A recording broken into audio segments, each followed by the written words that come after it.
CDS Bipin Rawat નીકળ્યા છે તેમના આખરી સફરને सलाम करवा माटे, तेमने नमन करवा माटे ત્યાં પહોંચી ગયા છે। और अजय,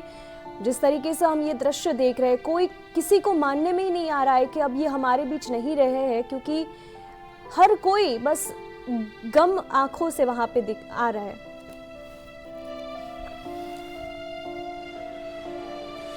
देखिए, निश्चित तौर पे दिव्या, जब कोई किसी को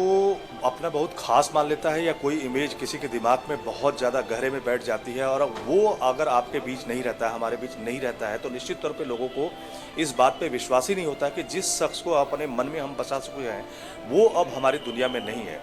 जहाँ तक सीडीएस बिपिन रावत के आवास के बाहर की अगर बात करें तो तमाम सारे गणमान्य व्यक्ति इसी इमोशनल समय के या अंतिम समय के गवाह बनने के लिए तमाम सारे लोग एक एक करके यहाँ पे पहुँचना शुरू हो गए हैं। जैसा कि पहले भी ये कहा जा चुका है कि नेपाल, भूटान और श्रीलंका के जो आर्मी चीफ हैं या जो सैन्य ऑफिसर हैं वो भी यहाँ पे आ सकते हैं और अपना श्रद्धा सुमन अर्पित कर सकते हैं। इसके अलावा अगर बात करें तो तमाम एम्बेसी के लोग भी लगातार आ रहे हैं, जो उच्चायोग है उसके भी लोग आ रहे हैं और अपने तरीके से जो सीडीएस बिपिन रावत या उनकी पत्नी जो है उनको अपना श्रद्धा सुमन अर्पित कर रहे हैं। 11 बजे से आम पब्लिक आएगी, लेकिन उससे पहले ही आप देख सकते हैं कि मैं कैमरामैन से कहूँगा कि आप देखें कि एक पूरा फैमिली और कुछ बच्चे अपने हाथों में फूल लेकर के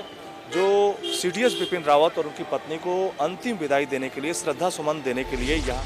इस प्रकार का ब्रिगेडियर के नाते से, बल्कि अभी उनकी एक प्रमोशन होने वाली थी, देश की बड़ी कमान वो संभालने वाले थे, लेकिन अचानक प्रभु इच्छा जैसा भी है हम उसमें कुछ कर नहीं सकते हैं, लेकिन हमें बीच में छोड़कर चले गए। इसका बहुत हमको कष्ट है, दुख है और परिवार के लोगों को भी बहुत उसकी हानि हुई है। मैं परिवार के लोगों के लिए भी आशा करता हूं प्रभु से कि उनको यानी एक प्रकार से ताकत दे, शक्ति दे इस असह्य क्षति को सहन करने की और ब्रिगेडियर साहब की आत्मा को शांति प्रदान हो। धन्यवाद।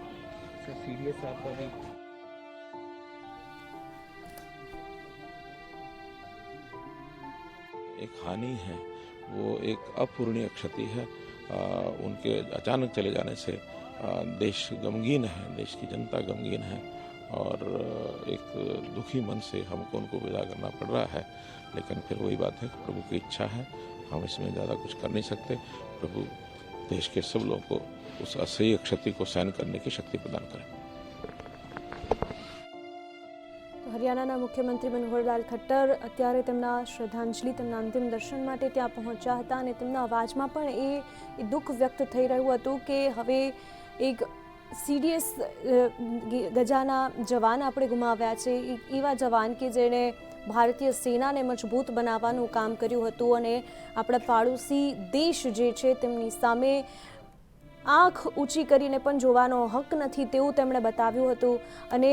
જે રીતે પાકિસ્તાન દ્વારા સતત અવરચંડાઈ કરવામાં આવતી હોય અથવા તો કોઈ પણ નાના મોટા ચમકલા કરવામાં આવતા હોય છે, ત્યારે સેના જેટલી સજ્જ છે અને જે રીતે જડબાતોડ જવાબ આપવા માટે તૈયાર છે તે પ્રકારે પણ सेना ने बनावी थी। अजय, जैसे अभी मनोहर लाल खट्टर वहाँ पे पहुँचे थे, वो हरियाणा के मुख्यमंत्री है और किसी राज्य से कोई मुख्यमंत्री वहाँ पे आया हो?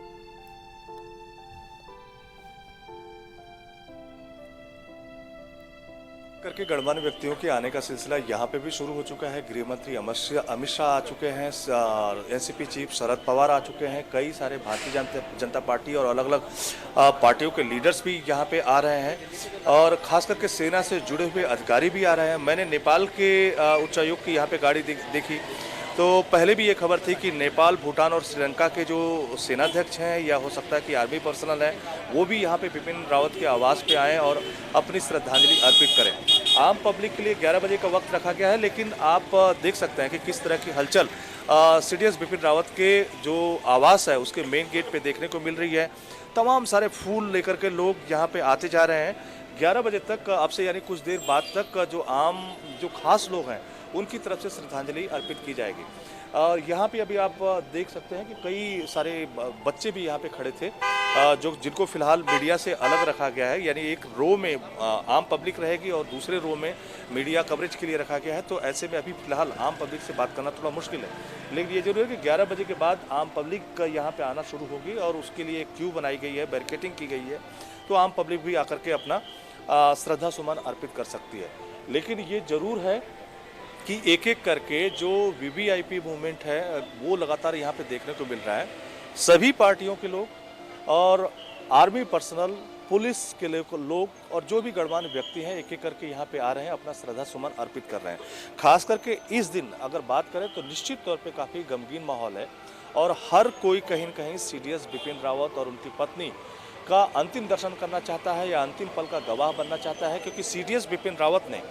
न सिर्फ सीडीएस रहते हुए बल्कि आर्मी चीफ रहते हुए जिस तरह की इमेज देश के सामने छोड़ी है,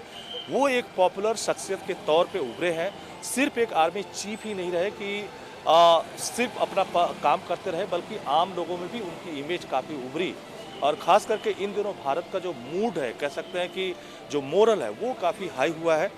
और सेना जो है, जो पहले बहुत डिफेंसिव दिखाई देती थी, जैसा कि हम लोग पहले भी बात कर रहे थे कि मुंबई अटैक के समय निश्चित तौर पर देश में जिस तरह का गुस्सा देखने को मिला था, जितने बड़े लेवल पे लोगों, आम पब्लिक की मौत भी हुई थी, जिस तरह से आतंकवादियों ने तांडव मचाया था, सीधा पूरा लिंक जो है पाकिस्तान से था, पाकिस्तान से आए हुए आतंकवादी थे, कहीं न कहीं आम पब्लिक के दिमाग में था कि भारत को इसका जवाब देना चाहिए। लेकिन उस वक्त जब भारत की तरफ से जवाब नहीं दिया गया तो कहीं न कहीं उसी कमी को पूरा करने का काम एक तरह से सीडीएस बिपिन रावत ने किया था। और खास करके सीडीएस बिपिन रावत के साथ जितने भी आर्मी पर्सनल ने जान गंवाई है वो भी भारत के लिए काफ़ी अहम थे। यहाँ तक कि एलएस लीडर, जिनका आज अंतिम संस्कार एक तरह से किया जा रहा है, एलएस लीडर एक तरह से कहा जाता था कि सीडीएस बिपिन रावत के मतलब दाहिने हाथ थे, सहायक थे। और कई सारे जो मूवमेंट थी या देश को कह सकते हैं आतंकवादियों का सफाया हो या देश की सुरक्षा का सवाल हो, एलएस लीडर ने काफ़ी महत्वपूर्ण भूमिका निभाई थी। उनका प्रमोशन होने वाला था लेकिन उससे पहले ही वो हादसे के शिकार हो गए। इसके अलावा जो बाकी के सैनिकों की बात करें तो सीडीएस बिपिन रावत की पूरी एक टीम थी जो कि उनके तौर तरीकों को जानती थी और किस तरह से काम करना है उसका पूरा वो गवाह थी, हर पल उनके साथ रहती थी। तो कहीं न कहीं वो भी जवान जो सीडीएस बिपिन रावत के एजेंडे के साथ काम करते हुए दिखाई देते वो भी इसमें